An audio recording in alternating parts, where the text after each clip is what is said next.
All right. Well, we've got a very exciting race weekend coming up at New Jersey Motorsports Park. There's championships on the line.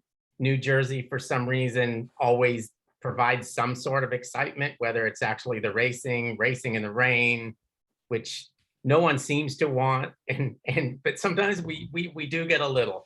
But anyway, we thought it'd be cool to talk to somebody that could actually take us around the track with some knowledge and give us an idea of what it's like to ride at New Jersey Motorsports Park.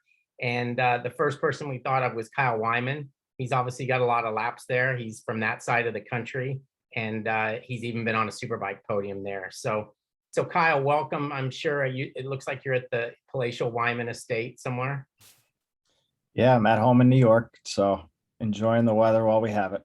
Yeah, and you've got a big weekend here coming up. So you heard me on the intro. We'd like you to give us an educated lap of New Jersey Motorsports Park. Yeah, so the track is pretty flat for the most part. There's a couple little areas where you've got some elevation, but it's pretty man-made, pretty flat area in Jersey. So you got a pretty short front straightaway, kind of fast fourth gear, probably 170 mile an hour on a Superbike still. You've got a really tall curb in turn one, which is a right-hander. So you obviously want to apex as close as you can, but you really got to be careful because of how tall it is. You can clip your peg. So that's just kind of one of the things I'm thinking when I go through turn one. You've got a long curb on the exit of one that you can drive onto a little bit toward the end to open up the entry of two. Two's blind.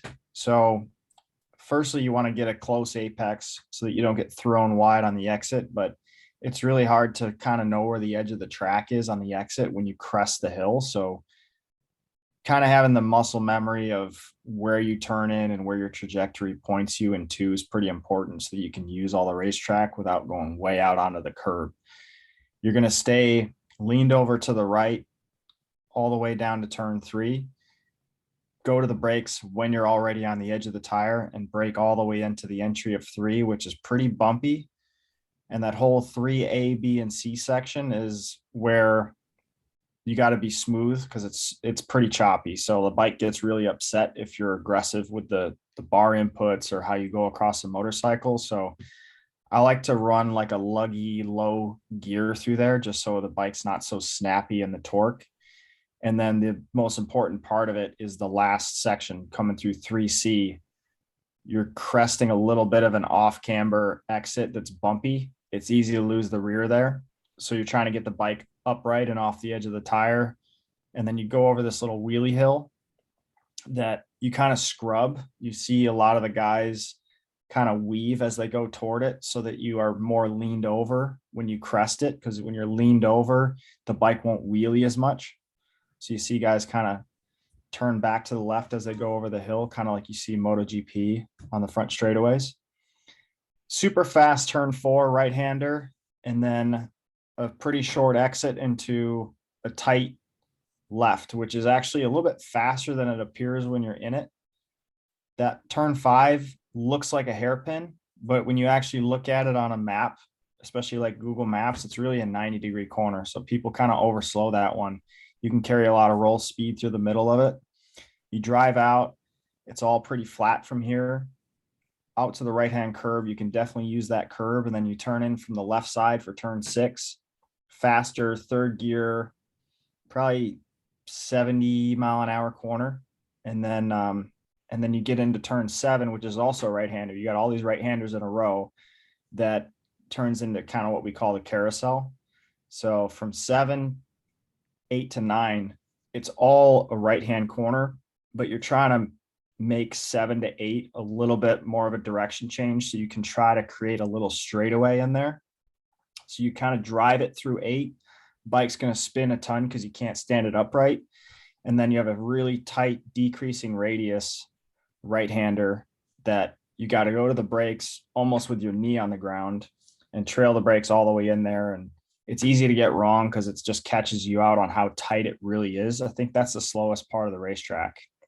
And then you go right from all these right-handers into turn 10, which is a super long left-hander that you get in there and you try to get in there good, but by the time you're in it, you feel like you're in it forever and you're just on the edge of the tire. You can't accelerate because it's such a long corner. You got to hold neutral throttle till you can really see the exit, and then you can pick the bike up. And turn 10 is actually the most important corner on the racetrack because it leads on to the fastest section. So especially on a slower bike, you'll be wide open through the last corner. So how you get out of turn 10 will determine how well you get all the way to turn 1. But especially on a super bike, when you come out of 10, those 11A and B S's that are all on the throttle, pretty physical, bike's really out of shape. And then turn 12 is one of the fastest corners we have on the whole circuit. So pretty fun corner, especially on a bigger bike. Even on the bagger now, we're starting to spin the rear through there and drift the bike through 12. So it's a pretty fun corner. And then on the exit, you got a little bit of curbing, but the curbing's kind of short. So you see guys run off the end of it and catch the dirt every once in a while. So that's a lap at New Jersey.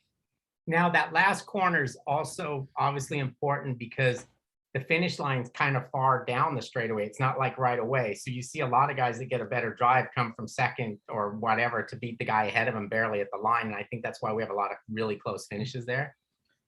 Yeah, you can get a pretty decent run, especially going into 12 can be a passing opportunity where you can stuff it up the inside of somebody, and it's a pretty hairball place to do it. But if you're in front and you got a guy right on your tail, if you cover up the inside a little bit, it can hurt your exit. And if you're behind, you open up that entry and you can get that little run to the inside. So yeah, it's a track that produces great racing. All right, one more question. How is it a racetrack that's difficult to set the bike up for? In other words, if you're a Superbike guy and you're just coming from pit race and you're pulling the bike out of the truck, is that close to what you need for New Jersey, or do you go back to your notes and look and see what you had last year? Jersey's probably a little bit easier track to set up for because most of the corners are 90 degrees or less. So you don't need necessarily a bike that'll really turn back and finish a corner really well. Like, you need something that'll really tighten on the brakes into 9.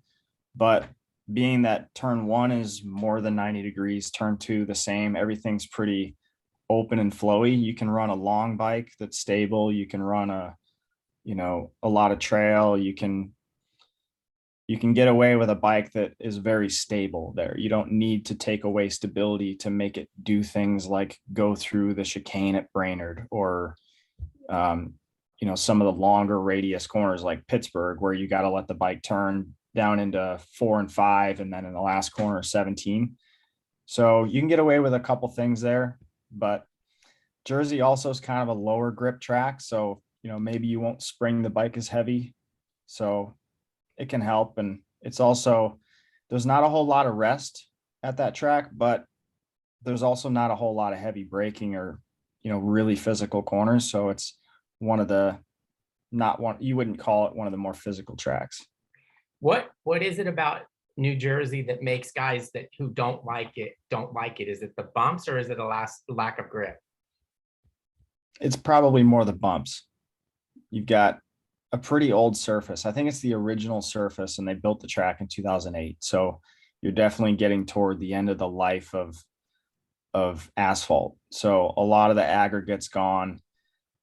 Everybody, I swear, in the paddock, every rider, I don't care if they're a rain rider or not, they don't want it to rain at New Jersey because it's like ice. Right. And we've done a couple tests there this year, and we actually go out and walk the track, and you can see how much of the aggregate's worn away and how there's just like, it's almost like bedrock. It's so smooth, and there's like smoothed over seashells and everything, and not anything that you would want a tire, like there's not really a whole lot for the tires to grab onto. So when it rains, it's absolutely miserable. All right. Well, we appreciate you giving us a little bit of time, and good luck next weekend. We'll see you down there. All right. See you there.